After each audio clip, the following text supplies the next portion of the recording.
Magandang umaga! Kumusta po?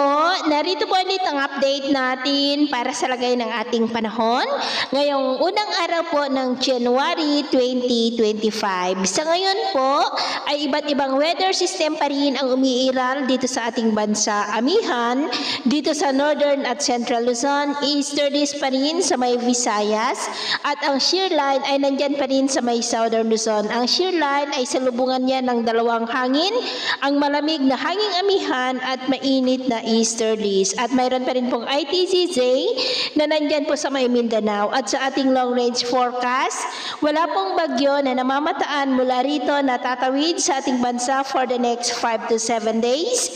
Pero hindi pa rin inaalis ang posibilidad na may mabuong sama ng panahon sa silangan ng ating bansa sa susunod na mga araw. At sa lagay ng ating panahon, ngayong madaling araw ay maayos naman ang panahon sa malaking bahagi ng bansa, maliban lamang po sa mga tsansa ng isolated rains dito po sa northern part ng Cagayan, Polillo Island, Calapan, Catanduanes, Legazpi, Sorsogon, Palawan, Samar Provinces, Masbate, Capiz, ilang bahagi ng Negros, Zamboanga Peninsula, Davao at Mati. At mamaya ay sisikat naman po ang araw sa malaking bahagi ng bansa pero may tsansa pa rin ng cloudy skies with isolated rains sa northern part ng Cagayan, Quezon, Batangas, Bicol Region, Calapan, Palawan, Eastern Samar, Sorsogon at Zamboanga.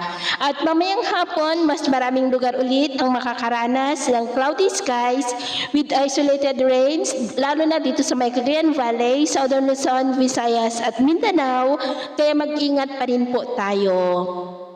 At sa atin naman pong mga baybayin, dahil sa amihan ay iwasan na muna natin ang papalaot sa northern seaboard ng Cagayan at maging po sa northern seaboard ng Ilocos Norte, Babuyan Island seaboards at Batanes seaboard dahil ang mga alon dyan ay posible po na aabot hanggang sa 2 to 3 meters height. Kaya hanggat maaari ay iwasan na po muna natin ang papalaot dyan sa mga may kulay pula para mas makaiwas sa mga sakunang pangkaragatan. So ito munang latest update natin sa araw na ito. Tagapamuli si James na nagsasabing sa kahit anong pagsubok po na darating sa ating buhay, huwag na huwag po tayong mawawalan ng pag-asa. Thank you and God bless.